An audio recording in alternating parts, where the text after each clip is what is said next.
Welcome. By all means, welcome, ladies and gents. It's me, your boy, Mr. Parker, back at it again. We're going to do another recorded lesson today. Last lesson, you would have had a crack at solving some stuff in Excel, getting those skills sharpened up again. Today, we're going to do something a little bit different to that. We're going to use what you did last lesson to sort of talk through how we might use things in a report situation, which is where you will be in a couple of weeks. I think at the time of this lesson, about 2 weeks away from getting your... No, 1 week away from getting your real exam to do, or your assignment to do. Very exciting times, guys. Okay, so our learning intent today, by the end of the lesson, be able to understand where marks are allocated in the task and be able to plan a response. So your success criteria, I can identify and explain elements of the ISMG, identify possible topics of discussion, and create elements of a response.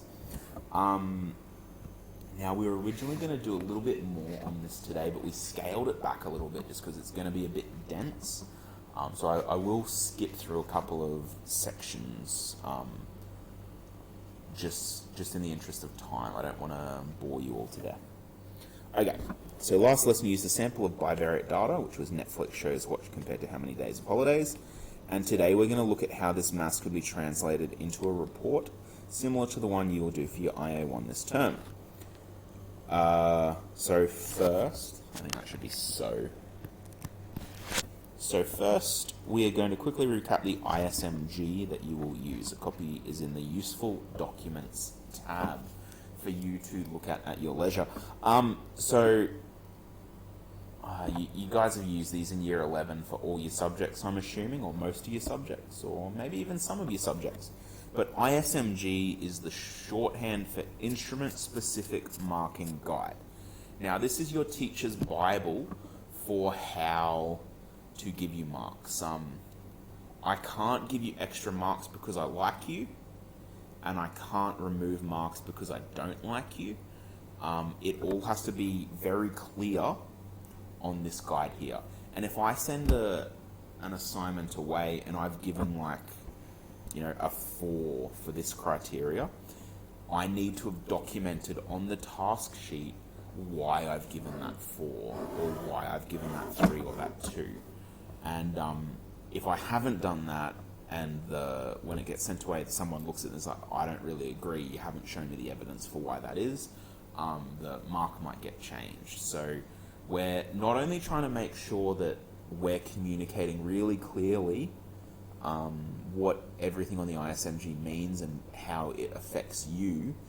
That's not only for you guys, it's also for us, so that we are being as clear as we possibly can for what we expect.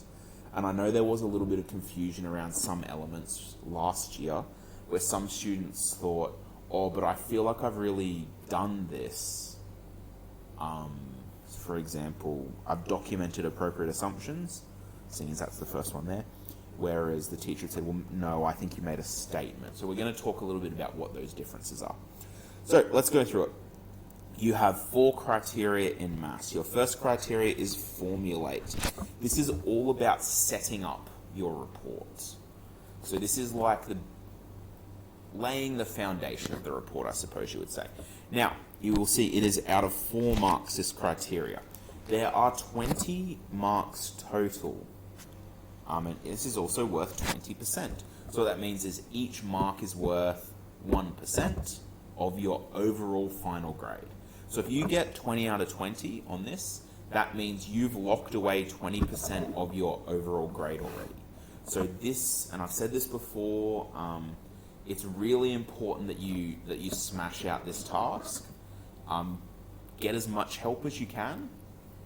Make sure you have clarity around what this all means, because if you can get 20% on this task, that means as long as you get 30% combined between the next 3 tasks, your 2 internal exams and your external exam, you then pass the entire subject. On the other hand, if you only get 10 out of 20 on this, you're setting yourself up to have a bit of a harder time in the exams going on. I won't go too much into that. This is 4 marks for this criteria. So what that means is this is actually 20% of the marks in the task. So, and this is all stuff you can do without doing a single line of calculation. This is, like I said, the foundation of the report. This is where you talk about your observations, assumptions, and you translate aspects of the problem by identifying mathematical concepts and techniques. That's teacher speak, and what it really means is say what you will do.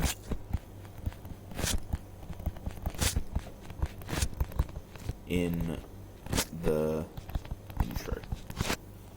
When I say what you will do, obviously to get the top mark there, you need to be telling me what you will do and why. So I am going to perform a regression analysis to determine if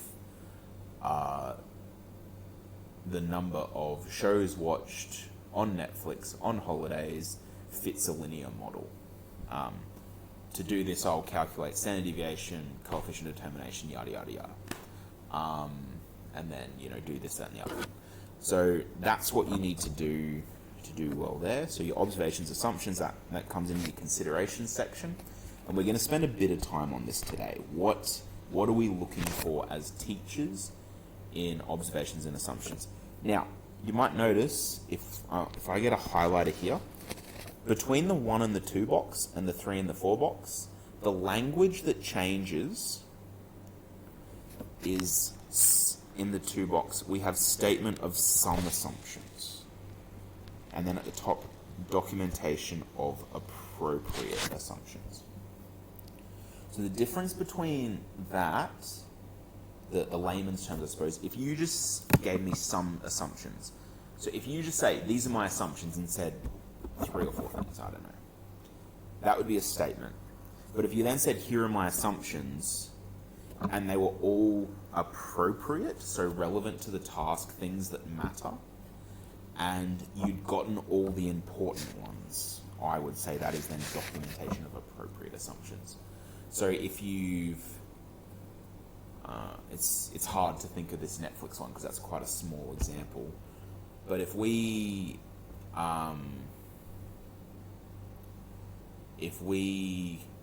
looked at the example one that QCAA put out, which is comparing people's height to their arm spans, you could say an assumption like, I assume that none of the students who participated in the survey had dyed hair.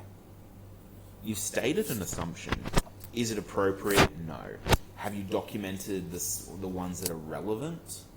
No, because having dyed hair has nothing to do with height and arm span. So a appropriate assumption there might be, I assume that all the students surveyed have finished growing. And that is appropriate because it's relevant to the data that you would have collected. And it is one of the ones that you would talk about because there is room for things to be muddled if that assumption was not true. And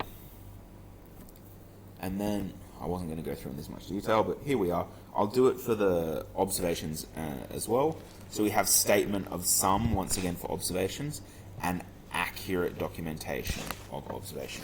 So once again, accurate documentation is you've picked up on the things that are important. You have some high quality observations. Whereas statement of some, I've just said a couple of things that I observed. So if we go back to last year's exam, assignment, an observation is, my event was the 50-meter freestyle. That's not really an observation. Like, it's an observation. You made a statement about an observation, but it doesn't help you with the task. It's not analyzing anything in a mathematical way. It's not documenting the relevance assumption. Sorry, I forgot to highlight relevant. And then for the third one, translation of all aspects of the problem, and then compared to simple aspects. So if you just say, I am going to do regression analysis by finding the R value and then finding a linear model, that might be a simple aspect. But if you say, I'm going to use the correlation coefficient, the covariance, the standard deviations to generate a linear model that I can use to predict values, and then test how linear the function is using a residual plot, and yada yada yada. Really go into all the things you're going to do. And not only that, identify your mathematical concepts. So say why you're doing it, why you would find the residual plot, why are you plotting your data in Excel, things like that. Okay.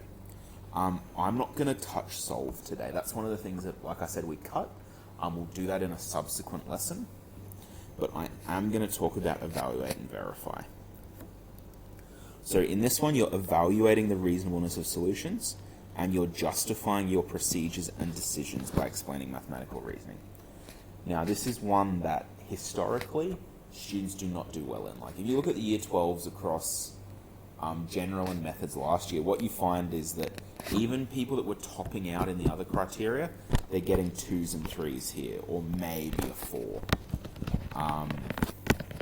which isn't good. I'll just point out, this one has 5 marks, which represents 25% of your available marks on this task. So straight away, if you don't do well in this section, you're losing access to a quarter of the marks from this task. Okay. So, this is another one. If you have a look at the 2-3 box, it's statement, statement, statement. If you look at the top box, evaluation, documentation, justification. So instead of just saying, I did this, this is a strength, this was a decision, up the top you need to be evaluating. My solution was reasonable because, and then giving evidence. My relevant strengths were these, my relevant limitations were these, so I'm documenting them. I decided to do this because, so I'm justifying my decision. We're going to go more into that in a minute. Okay. So, let's get cracking with having a go at this, essentially. So for today, we're going to use last lesson's work to try and match information to a report breakdown.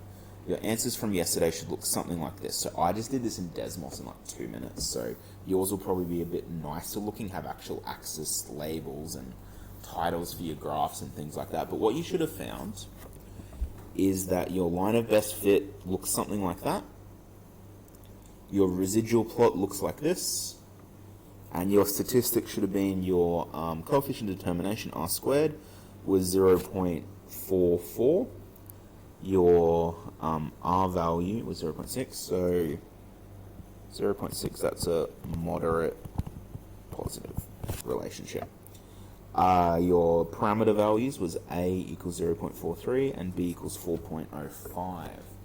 Now, if we look at B, remember that is your... in Desmos, B is your y-intercept, and A is your gradient. What that means to me, guys, by the by, is that if you had 0 days of holidays, because our question was, the stream platform has surveyed 9 customers about the number of days of holidays they had over the summer and how many episodes they watched. So B equals 4.05, to me, means that if someone had no days of holidays, over that 3-week period they watched about 4 episodes, and then that increased by about 0.4 of an episode for each extra day of holidays they had. So there is a positive link between number of episodes watched and the number of days of holidays. So what we're going to do is look at creating some observations and assumptions. This should be all about the task. So when you write your observations and assumptions, you're not being like, oh, I'm assuming that I do the maths right. No, that's the wrong way to go. You want to be talking about stuff to do with the task itself. You want to link your observation assumptions to the... Oh my goodness. Can I... Solutions. There we go. You want to link your observation assumptions to the reasonableness of solutions later on. So you should make sure that there is something you can talk about it before including it as an observation or assumption. So always keep that in the back of your mind. How can you use an observation or assumption to either help support that your data is reasonable, or say that, well, maybe it's not as reasonable as I would have liked. The other thing that I'll say, an observation is something that is just clear from the data. An assumption is something that you've been like, okay, well, I'm going to pretend this is true as I move forward. Because if it's, whether it's true or not true, that will affect the data. So let's talk about how we could make observations and assumptions from these elements here. So for observations, I've picked 3 ideas. And I think these are probably the 3 most relevant ideas. You might think of one that I didn't, but these are the ones that I thought, yep, that's probably on the money for what we want to be talking about. The first observation I made is there was a sample size of 9 people. The second observation is that only Netflix shows were counted. So we know that there's a lot of different streaming platforms, but only Netflix shows were counted. And the data was collected for a 3-week period. So it was collected over 21 days. Okay. So what we want to do, I'm hoping you're looking at those and be like, okay, those seem like reasonable observations. Those are things that are clear from the context of the task. Let's talk about how we would link that to reasonableness. Because I'll just swing back for a second. If we go back up here, to get it in the 2-3 box for this top dot point, you need to make statements about the reasonableness of your solution by considering the context of the task. To get the top mark, though, you need to evaluate the reasonableness of your solutions by considering the results, assumptions, and observations. So if you're not talking about the observations and assumptions when you talk about the reasonableness, you will not get that top mark. And we're really pushing you all to be getting into that top mark. So let's talk about how we'd link it to the reasonableness of solutions. That's what we're trying to do. The sample size was 9 people. Well, how would that affect the reasonableness? I would look at that and say that's a bad sample size. That's a low sample size. So, low sample size.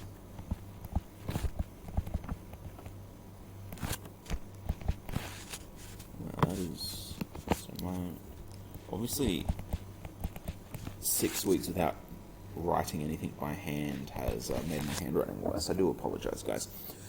So it's a low sample size, and the lower the sample size is, the less representative your data is, which means it's less reliable to base a model off. So it would have been more reliable if instead of having 9 people, if we had like 20 or 30 or 100. And obviously the more people you have, the more reliable it is. It's less likely to be affected by outliers. Only Netflix shows were counted. How could this affect the reliability of our data? Well, some people don't use Netflix. Some people have multiple streaming platforms. So some people might be watching things on Amazon Prime or Disney Plus or any of the other 8,000 other streaming sites out there. So some people might have watched more episodes than is clear. So someone might have said, I watched 8 episodes, but they watched 8 Netflix episodes and then 20 Disney Plus episodes, for example. So, how will we link this? So I would probably link this to less reliability. I would say less reliable, or less reasonable data, I should say. It's always a good idea to use the language of the ISMG in our response, because that signposts it not only for me, but for the marker when it gets sent away. And we're talking about the reasonableness of solutions. So less reasonable as some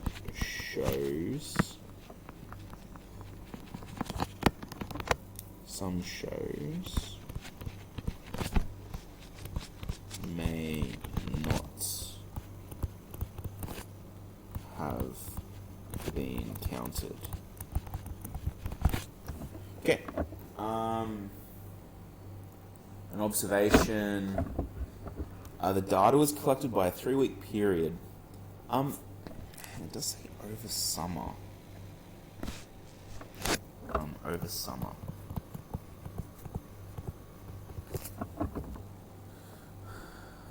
Now, I'm in two minds of this, because this is what I'm sort of thinking, guys, in my head, just so you can see my thought process. I think 3 weeks is a reasonable amount of time. I think in terms of length of time, it's good. So maybe we'll put plus,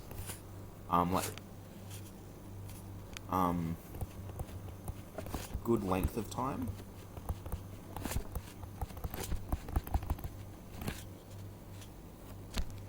Which means it's more reasonable.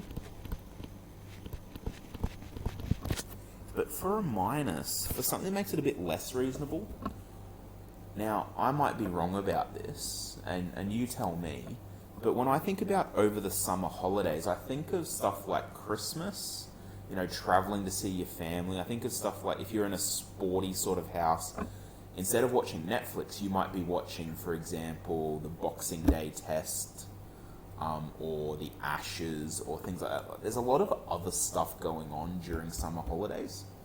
And of course, then some people travel on their holidays.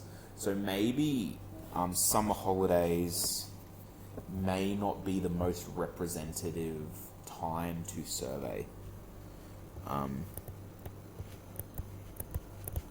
May not be best time.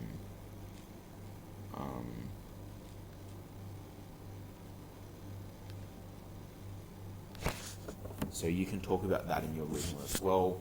The data was collected over summer. That means that a lot of people might have actually had a bit less TV watching time than they normally would because they're traveling interstate or overseas, or there's a lot of other things on non-streaming TV that only happen every now and then that would cause people to not watch it. So that's something else you could talk about. Okay, let's talk about our assumptions, guys. Now, let's talk about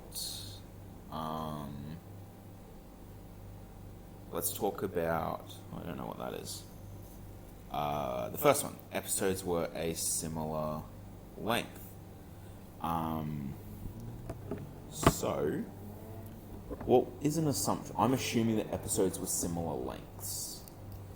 Now, the reason this is relevant, if you look up here, because we've categorized our data as number of episodes watched, that's actually kind of an issue, because I'm sure you know that some episodes on Netflix are 20 minutes long and some episodes are an hour long. So if someone's watched 5 1-hour episodes, they've spent 5 hours watching it. Whereas if they've spent 5 20-minute episodes, they've spent just under 2 hours. So I'm going to assume episodes were a similar length because different length episodes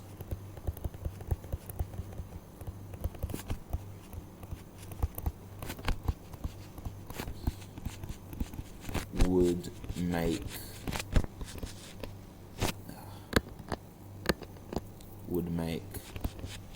the data less comparable. It's a lot harder to compare things together that are different lengths, and if it's less comparable, it's then also less reasonable. Okay. I'm going to assume there is a difference between viewing habits of... Wow, I've just realized that these two top points are the same thing said oppositely. What I'm going to do is cross out that one because that's dumb. There is a difference between the viewing habits of people on... Oh, no, it's not different. Sorry, I'm wrong. There is a difference between the viewing habits of people on holidays compared to people not on holidays. Just the only reason that's worth talking about in reasonableness is because that's the way we've decided to split up the data, is like how much holidays people have had. We haven't checked, if that's the best way. So, in terms of the link, you might say,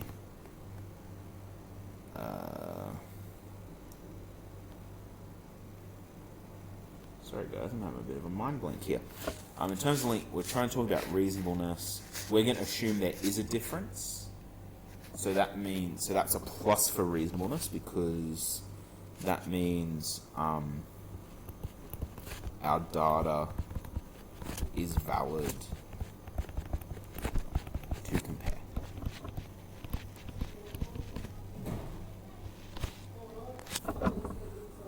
The last one, people have similar viewing habits year round.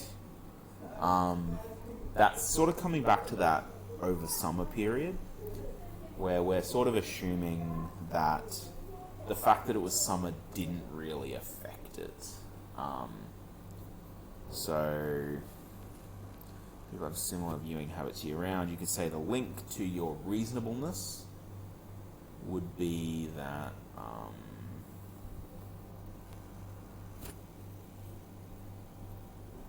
it might be more reasonable if we had looked at other times of the year, if we didn't just make it over summer. So more reasonable if looking at other times also. Now, I just want to point out with this bottom in each one, I've sort of said the same thing for my observation and my assumption. Some things are really, really clear whether it's an observation. So, for example, the sample size was 9 people. That's a really clear observation. The episodes were of a similar length. That's a clear assumption, because it's something I don't know, but I'm saying I'm going to act as if this is true to go on with my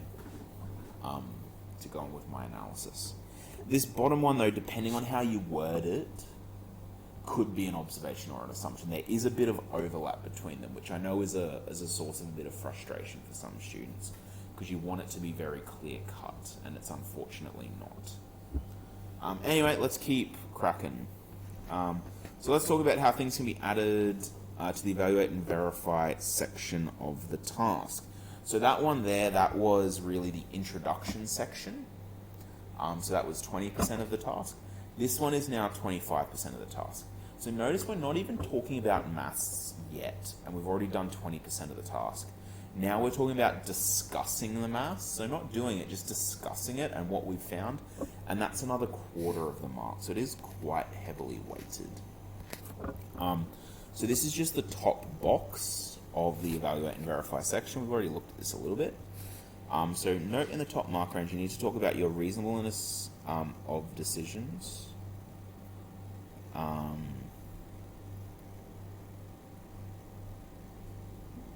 Your reasonableness, so that should say solutions and decisions.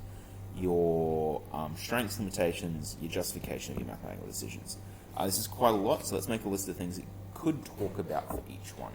So in your reasonableness, you might talk about strengths and limitations of the data gathered. So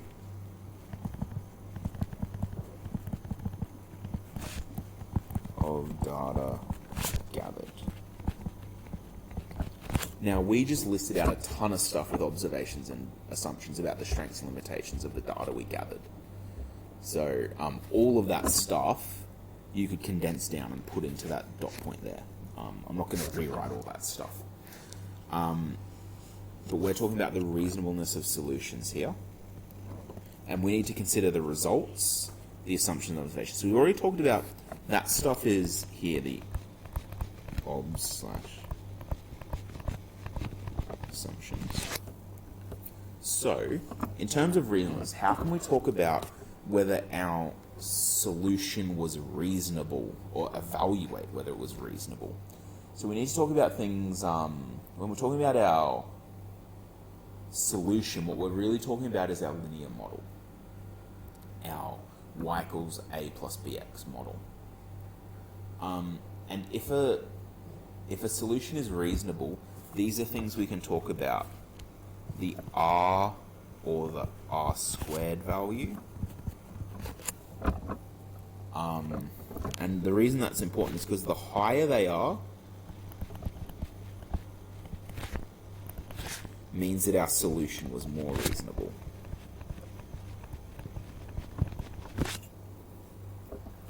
Because if we find that there's a 90% correlation, coefficient of determination, that means that 90% of the variation in one variable is caused by variation in the other. That's really high. So that tells you, because there's a really high correlation, that tells you that your model is appropriate. So I might even say that, appropriate. Another thing you can talk about is your residual plot.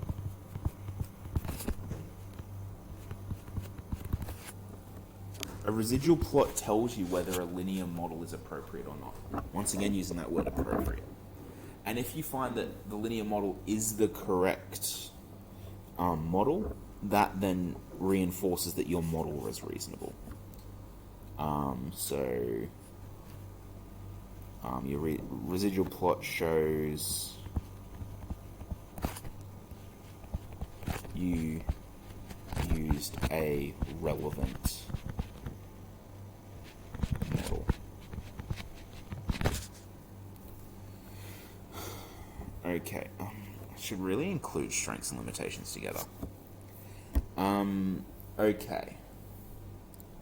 Now, this is one that people often miss the mark on. So they'll say things like, oh, a strength of my model was that I did maths to find it, and then I got it, and so that's good, so it's obviously a strong model. But that's not really what it's asking you to do. So we're trying to list relevant strengths and limitations of the model. So a strength might be where the model is interpolating. So remember that the model is most accurate when you're interpolating. It's less accurate when you're extrapolating. And the further away you go, so if your data ends at like 50, extrapolating out to 55 or 60 probably isn't too bad. But if you're extrapolating out to 100, you might be on shaky ground. It may not be as accurate. So where the model is interpolating is another one. Is something you can talk about where it's strong. So you might say the model is strong between the x values of 10 and 82, because within that is where the original data was. So the model is then interpolating instead of extrapolating, making it more accurate, more reliable. In terms of strengths and weaknesses, you can talk about your r/r squared value and talk about how this can also be in a limitation if they're low, by the way. You might say a weakness is that your r squared value is quite small. You might only have a 30% coefficient of determination, which means that would probably be a weakness rather than a strength, that your model isn't it only predicts 30% of the variation. It doesn't predict 80 or 90% of it. It only predicts 30% of it. So how well the model matches the two sets of data. Two sets. Apparently it's not wanting me to write it at the moment, so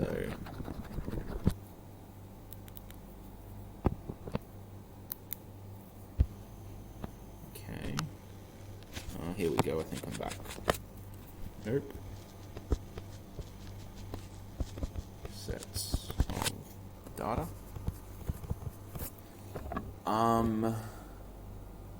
You can talk about things like your error values, so your residuals.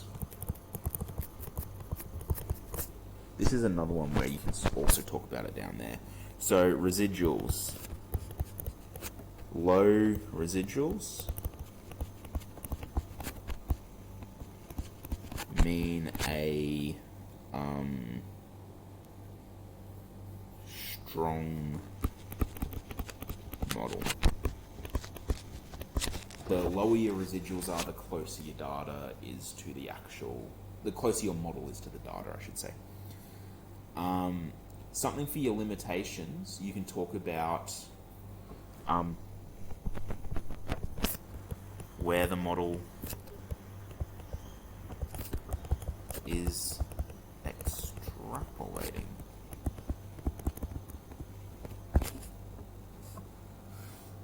Because remember, a model is not strong where it's extrapolating, so it is a weakness of the model. You can also talk about where the model is unreasonable. Now, what I mean by that, and this sort of ties to the extrapolating issue, talk about 2 years ago, the Year 12s did a data set that was about, I think it was arm span compared to height. And their models basically found something like this. Now, I'm making it up, but let's pretend that was their model. And they found they had a y-intercept of like negative 8.1 centimeters, let's say. And they found that their gradient, so that was their A value, and their B value was like, we won't worry about B value, but their y-intercept was negative 8.1. Now, common sense, if the y-axis is your arm span, common sense would tell you it is impossible to have an arm span of negative 8.1 centimeters. Because you can't have a negative arm span. You can't even have an arm span of 0. Like, if you have shoulders, your arm span should be at least like, I don't know, 30 or 40 centimeters. So you could talk about a weakness for that model is that it clearly doesn't make sense at low values.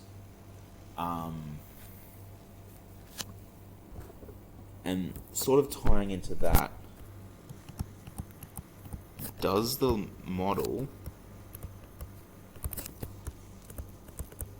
make, doesn't, one of those days for this pen, isn't it? Does the model make sense as linear always? So if you remember, I was lesson 1 actually, we talked about someone's reading, their vocabulary and their age. We said it's probably not a linear model. So you got to ask yourself, maybe in what you're looking at, the model is linear. But if you, let's say a person got older, would the model still be linear? So if you looked at like height, let's say, of teenagers, you might find the height and age, you might find that there's quite a linear spread of height compared to age. But think about what would happen if the age went past like 19, 20, 21. What you'd find is people's height would start flattening out. Because you don't always keep growing. So you could talk about that as a weakness for your model. So this model doesn't make sense past a certain age or before a certain age. Because remember, when you're first born, you're just 30 centimeters or 40 centimeters, whatever it is. And you sort of stay that way for like a year. And then you start growing, and then you grow a lot, and then it slows down again, and then you stop. So it might not always be linear. Okay, decisions made. This is one that is normally done horribly. So to get the top mark, you need to justify decisions made using mathematical reasoning. Now, this is a hard one for me to give you tips about because it obviously has to come from you. I did this for this reason. And one of the reasons it's one of the harder ones to get is a lot of people look at it and they say, "Oh, I did a scatter plot because that's what we practice in class. I found the coefficient of determination because that's what I practice in class." So if you're not understanding what you're doing and why, this can be quite a difficult one to do. But a decision made might be something like,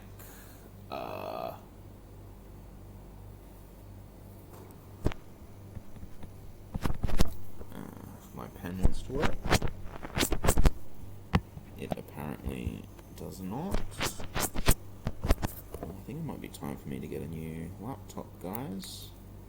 This is very not fun.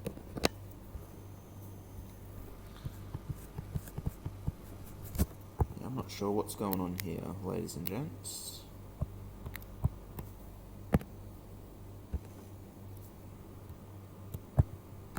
Okay, I'm just gonna have to read this one out, just because my pen's not working. Sorry about that, guys. So a decision made might be something like,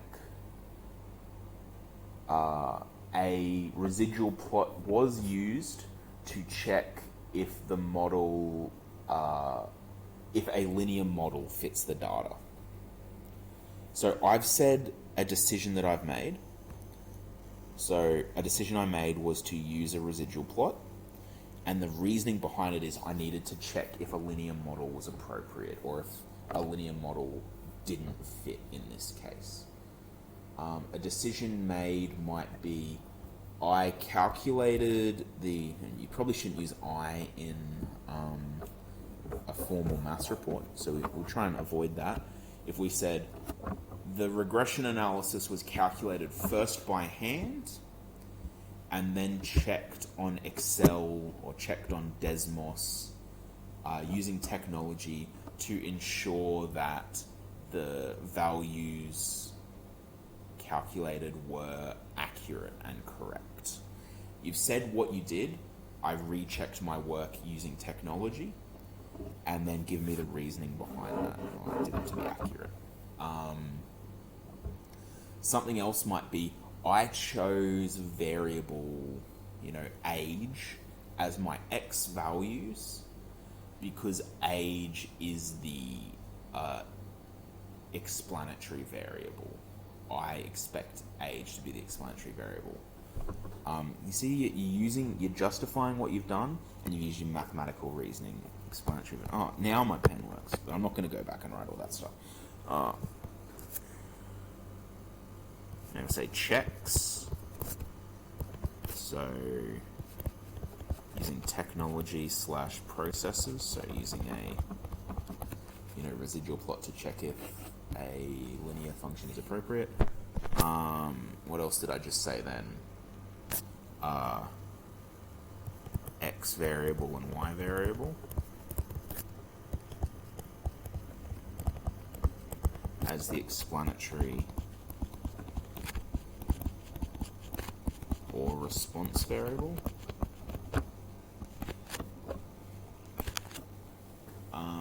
I think that's a good start, but you've got to think about where you've chosen to do something, and it might even be worth when you're doing your report for real, like sort of sit there and maybe jot down, like when you've decided to do something, you're like, oh, I'm going to do this, and then you can talk about it in your decisions. Talking about your decisions is something people aren't very good at, like I said. Okay, I've talked for quite a while now, guys. Ready for a break. What I want you to have a go at, for each of the dot points in the evaluate and verify section of the ISMG, which I've just put down here, I want you to write a couple of sentences as if it was a real assignment. So for each one, start with a statement and then provide the evidence to support it. So just doing this in your handout section. Yeah, so for evaluate the reasonableness of solutions, so for the model that we've been using, the Netflix and holidays, so the solution is reasonable, not reasonable. Make a comment regarding the results you got, a comment regarding the assumptions and observations as well. Same thing for documentation of relevant strengths and limitations, and then justification of decisions made. So make a couple of doc points around that. You will need to refer back to your Excel document to do that one, guys. Rightio, I will leave you to it because I'm ready to have a sleep under a nice shady tree after that. Alright, have a enjoyable rest of your week, guys, and I'll see you at school.